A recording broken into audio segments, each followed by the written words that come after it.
Tidak karena musim hujan, karena ulah manusia juga.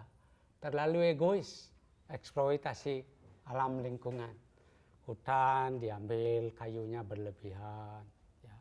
Kemudian kurang memperhatikan resapan. Hanya dibeton, diplester. Ya, tanah-tanah dibangun semua. Sehingga sawah-sawah pun berkurang. Harus difilter Ya. tadi itu Pak ya. Difilter Bali itu, jangan menjual tanah semaunya. Sehingga generasinya tidak menikmati kemudian. Jadi harta-hartanya terjual, kasihan generasi. Ya.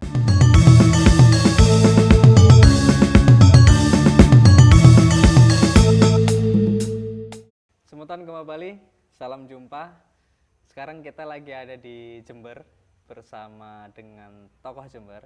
Beliau seorang ketua pariwisata Kabupaten Jember, juga seorang dosen di Universitas Jember. Nama beliau adalah Ide Bagus Oke Ane atau bisa dipanggil Pak Oke. Gitu nggak Pak nggih? Om Swastiastu Pak. Om Swastiastu. Gimana kabarnya ini Pak? Baik-baik, sehat. Apa aktivitasnya sekarang ini Pak? Lagi sibuk apa? Sekarang kan lagi liburan ini. Kuliahnya lagi off. Kecuali yang semester pendek. Saya sendiri tidak ngajar di semester pendek, istirahat. Jadi ingin menikmati liburan secara enjoy. Nah ini karena liburan ini kita minta waktunya sebentar Pak ya untuk ngobrol-ngobrol. Terima kasih, silakan. Nanti semutan dengan Pak Oke ini saya penasaran sebenarnya. Ini kan di Jember. Ya. Ini kan harusnya tempatnya orang Jawa ini Pak. Tapi kok Ide Bagus Pak Oke langsung dari Bali yang jadi ketua pariwisadanya. Nah ini kok bisa? Nah, ini bisa tolong ceritain Pak, gimana sih kok bisa Baik. gitu? Orang Bali kasih. jadi pariwisata. Ya. Saya orang Bali, asli dari Desa Payangan, Kecamatan Marge, Kabupaten Tabanan. Tahun 73 saya diajak kakak sekolah ke Jember, sekolah SMP. Ya, sampai SMA, kuliah, sampai kerja di Jember, sampai saat ini. Jadi kalau saya tinggal di Jember, itu sudah puluhan tahun, ya, dari tahun 73 sampai sekarang. Saya belum lahir itu Pak. Tinggal hitung berapa puluh tahun. Ya, saya belum lahir. Belum lahir ya. Jadi itu riwayat saya di Jember, kerja di Jember. Ya. Kemudian masyarakat Hindu di Jember mendaulat saya untuk menjadi ketua parisade. Nanya secara keagamaan, ya kelembagaan Hindu. Dari tahun 2019 awal COVID sampai sekarang untuk periode saya yang nanti periodenya berakhir di tahun 2024. Jadi saya sendiri ditunjuk sebagai ketua harian PHDI Kabupaten Jember. Artinya saya dipercaya mengayomi umat Hindu yang ada di Jember, baik umat Hindu yang dari mana saja asal berdomisili, berkepentingan di Jember. Bekerja, berdinas, ya, mencari nafkah di Jember, itu tidak lepas dari lindungan pengayoman parisade Jember. Dalam hal ini orang Bali jadi ketua parisade Jember. Memang dari dulu begitu. Dari tahun 65 parisade di Jember itu dipegang oleh nama orang Bali. Tapi nggak pilih-pilih kan Pak? Ini. Tidak. Nggak pilih-pilih. Karena begini, saya minta biar orang Jawa aja yang dari Jember yang jadi ketua parisade. Sementara jawabannya belum siap. Biar Bapak dari Bali yang punya emosional Bali, Hindu Bali, membimbing, menuntun kami yang ada di Jember. Itu kata umat Hindu yang asli Jember. Berarti banyak Pak semeton Bali yang ada di sini di Jember ini Pak? Kalau semeton Bali yang ada di Jember, kategori banyak, jumlahnya berapa? Karena itu mobile, ada datang, ada pergi, ada datang, ada pergi. Ya.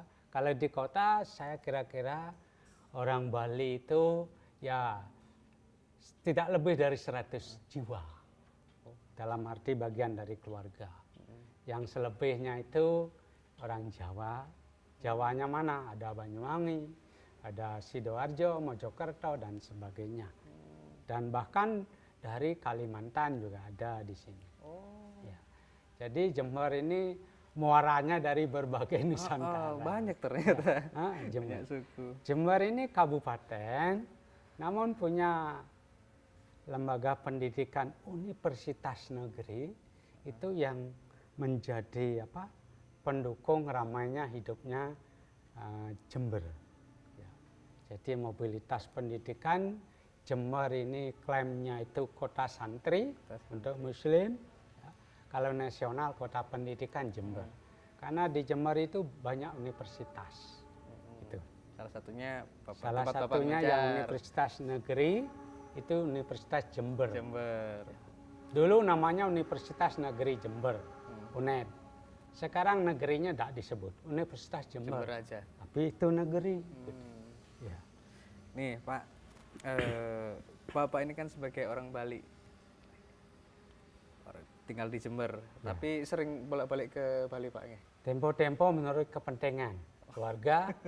Kalau ada upacara keagamaan, upacara keluarga ya pulang ke Bali. Ya seperti misalnya piodalan, hari-hari besar tertentu. Ada upacara keluarga, misalnya kawinan atau nikahan, pulang, diminta pulang ke Bali. Terutama acara suka duka, pasti. Karena tidak lepas dengan rumah induk, rumah tua, yang namanya rumah wayah keluarga. Marejan atau paibonnya ada di Bali. Karena prinsip saya sejauh-jauh bangau terbang, pada akhirnya kembali juga ke Pangkuai. Jadi bekerja ada kemana-mana, jujur aja keluarga dari saya itu ada yang di Lampung, ada yang di Amerika.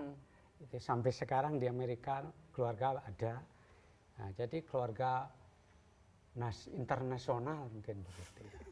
Di mana-mana. Di Bali ada, di Kalimantan ada, Kalimantan Selatan. Ya. Berarti ngikutin terus Pak ya, isu-isu yang di Bali Pak ya, perkembangan Bali pasti ngikutin kalau terus. dimuat di YouTube ngikutin, kalau dimuat di TV ngikutin.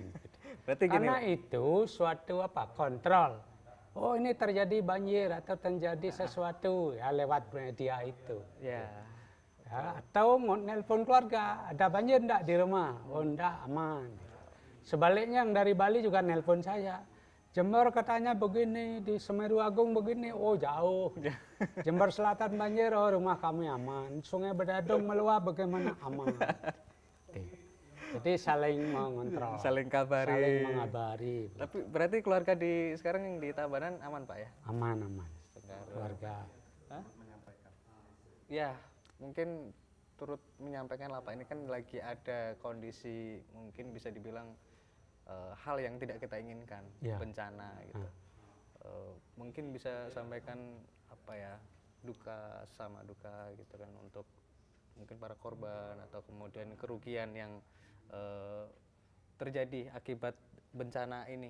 Itu suatu peringatan menurut saya supaya masyarakat lingkungan sana itu lebih introspeksi diri sehingga bisa meminimais jangan sampai terjadi bencana banjir yang besar-besaran, longsor yang karena banyak penebangan pohon, sehingga daya resap air hujan itu berkurang, daya serap tanah berkurang karena diplester, sehingga perlu ada kawasan hijau. Setiap rumah mestinya menyiapkan pekarangannya minimal 5% untuk lahan hijau. 5% itu sudah bagus. Kalau 5% dari seluruh wilayah Indonesia sudah berapa hektar? Itu serapan sudah sangat membantu keamanan lingkungan air.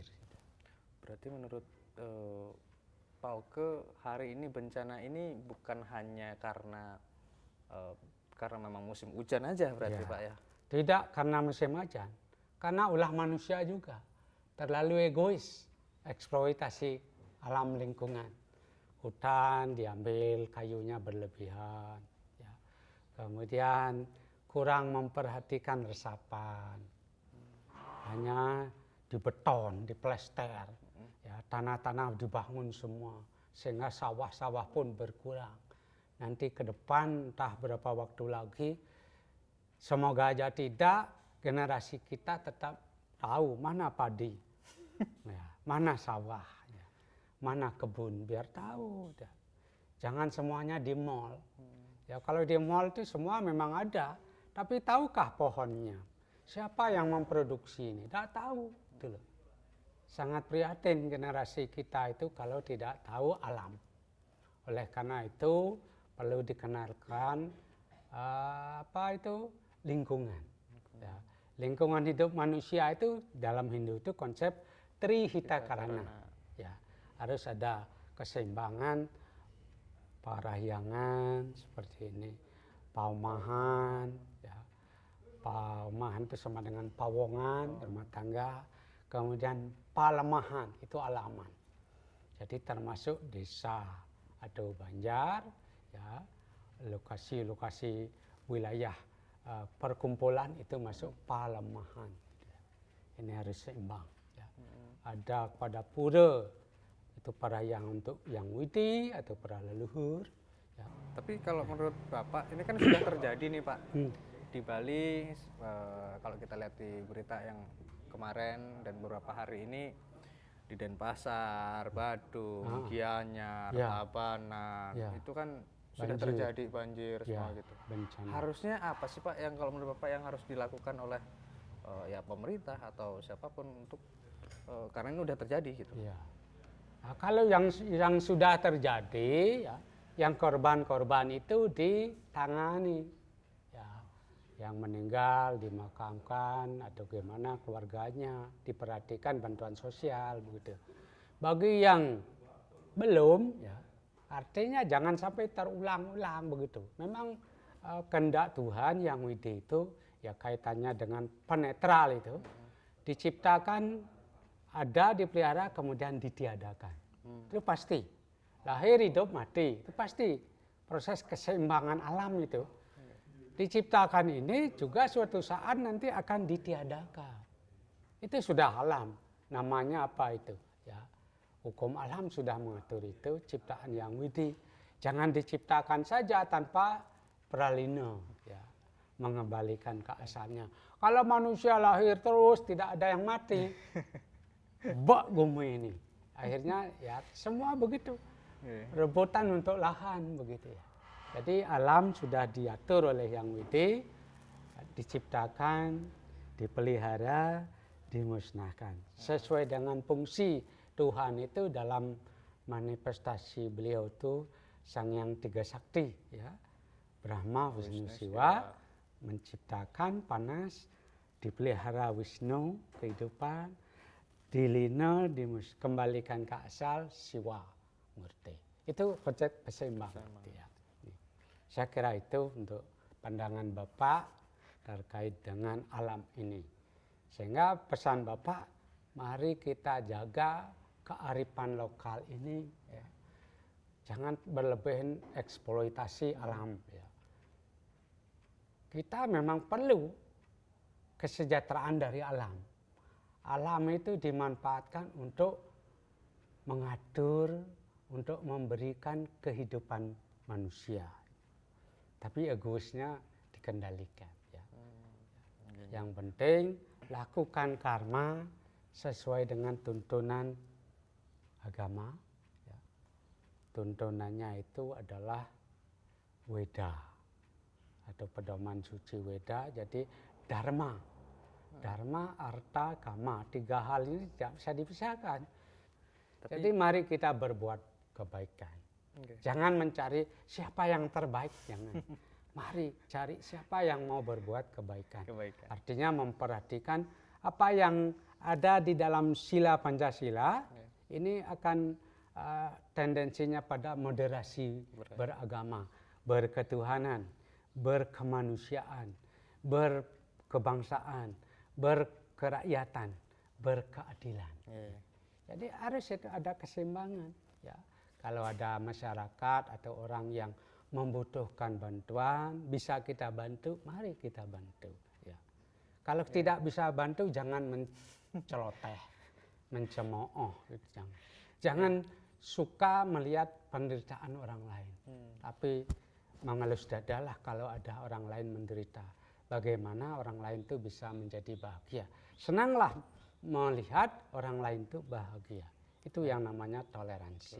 Ya. Tapi ini Bapak sebagai putra Bali. Putra Bali yang berkarya di luar Bali. Ya. Maksudnya ya bekerja, terus kemudian banyak menghabiskan hidup di luar Bali, proses Ya. perjalanannya. Juga menjadi tokoh di luar Bali kan seperti itu di Jember. Kalau melihat tanah kelahiran Bapak hari ini, melihat Bali, perkembangan Bali hari ini, itu menurut Bapak seperti apa? Apakah Bali sekarang sudah berada di jalur perkembangan yang tepat, atau kemudian ini ada perlu beberapa perbaikan yang dilakukan? Kalau menurut saya ya, perkembangan Bali itu tepat tidak tepat itu relatif, Mas. Relatif. Tergantung pada posisi sudut pandang yang menilai dan yang membutuhkan. Ya. Kalau saya sendiri dari sudut pandang luar, ya, luar dari Bali, melihat kondisi Bali seperti itu, ya maju. Tapi tolong, ya kemajuan itu difilter. Ya. Artinya pengaruh luar itu difilter, jangan di Bali budaya atau kearifan lokal itu dirusak oleh budaya asing, gitu ya. Budaya asing itu justru difilter oleh budaya asli. Gitu. Budaya leluhur kita itu budaya luhur, adiluhung. Ya.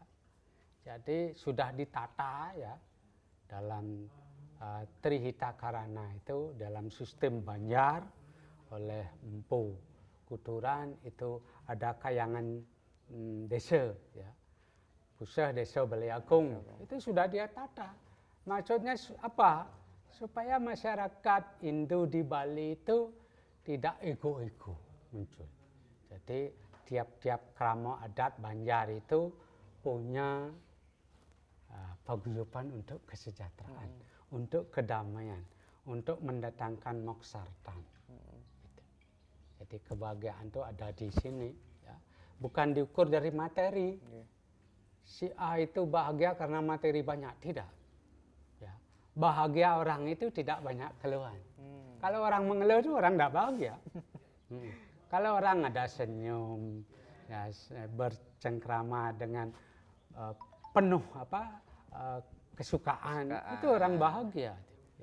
Berarti bukan karena harta. Harus difilter. Harta itu pendukung, gitu. Harus difilter ya. Tadi itu Pak ya. Difilter Bali itu, jangan menjual tanah semaunya sehingga generasinya tidak menikmati kemudian.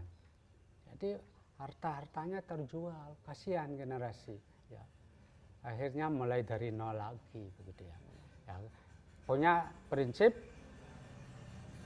membantu orang sama dengan menolong diri sendiri. Tatwamasi. Ya. Membantu orang, menolong diri sendiri. Kalau menyakiti orang sama dengan menyakiti diri sendiri. Oleh karena itu jangan menyakiti orang lain. Buatlah orang lain supaya bahagia dan kamu akan dibuat bahagia. Gitu ya.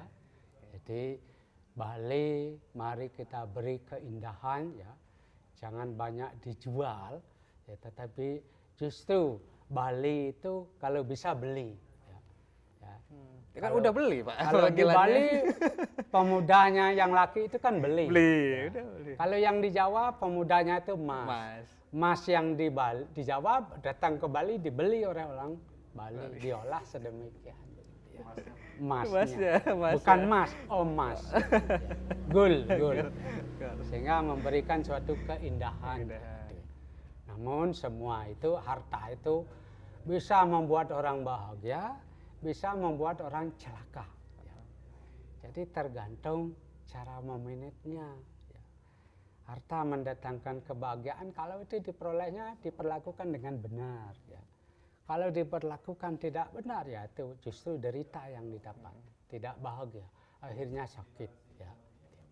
Apa mungkin kalau menurut Bapak aktivitas yang tidak memfilter terus kemudian banyak menjual tanah, mengalih fungsi lahan dari lahan pertanian jadi perumahan, itu ini salah satu teguran dikasih banjir dikasih ini salah satu teguran itu menurut Bapak?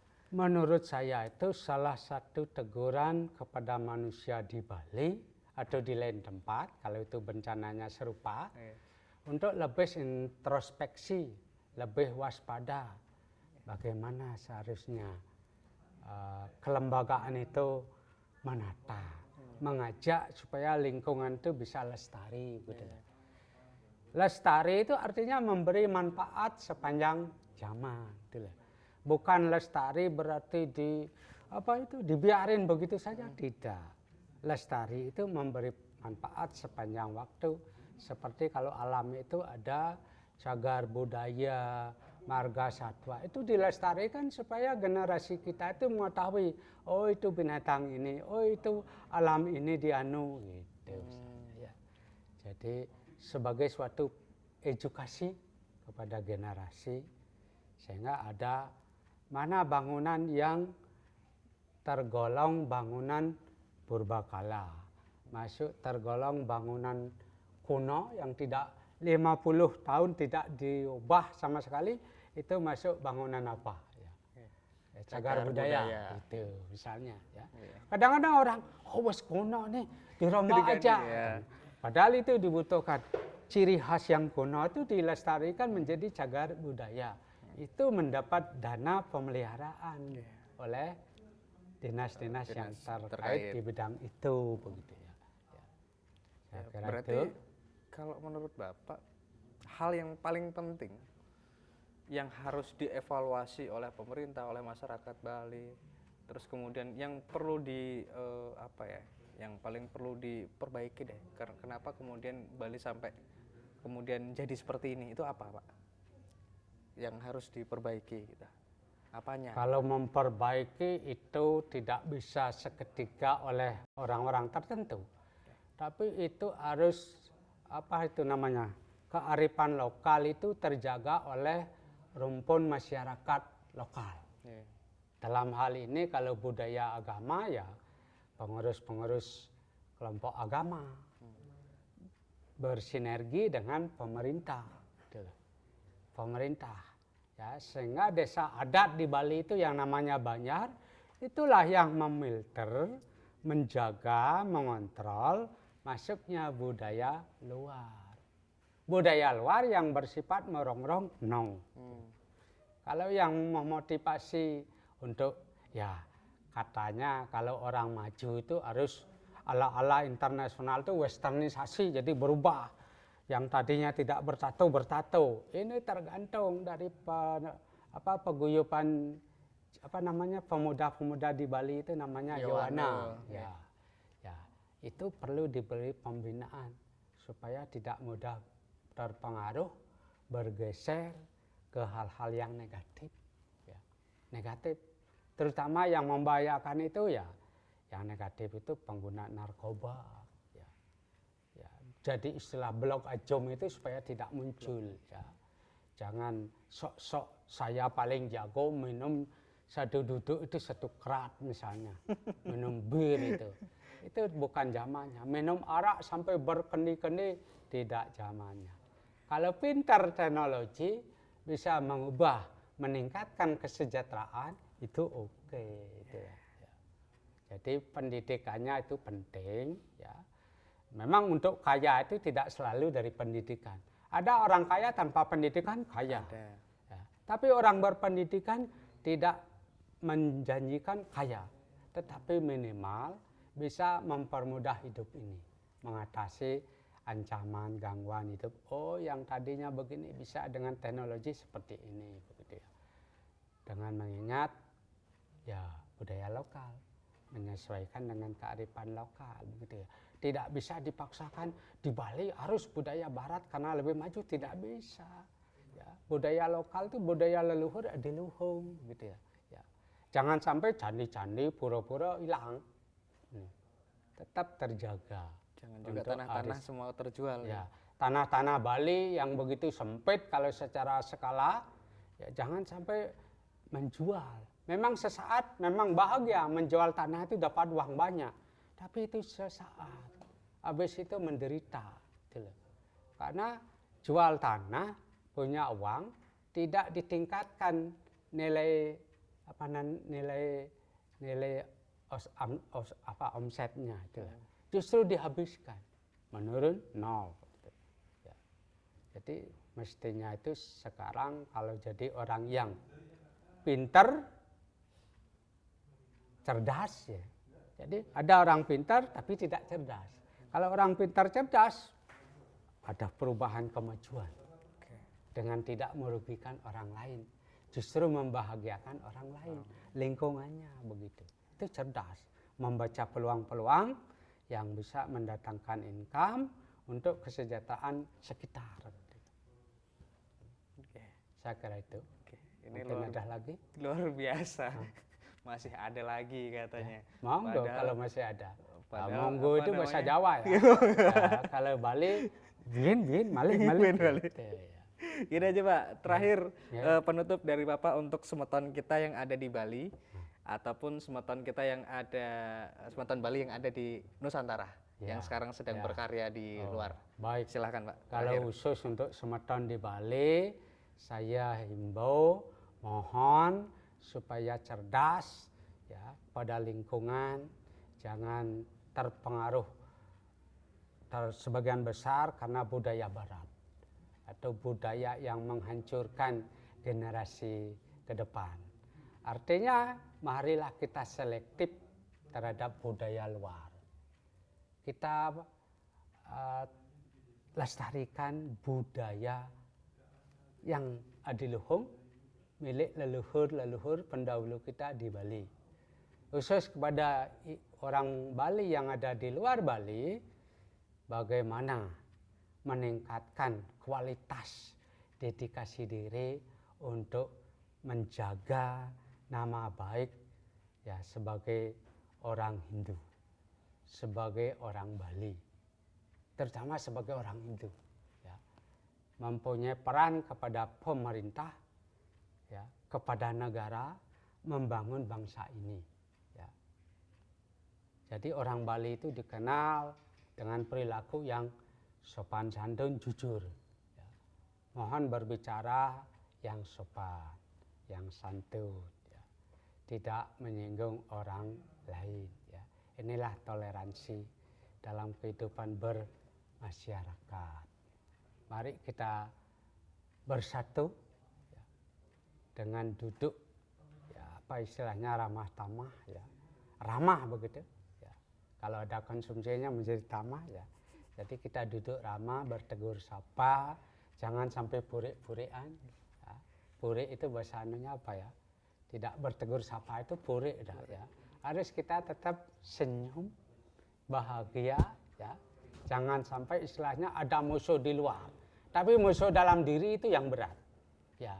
Musuh yang ada dalam diri itu sadripu, ya. Jadi amarah, dengki pada orang lain. Itu sadripu itu 6 musuh yang ada dalam itu dikendalikan.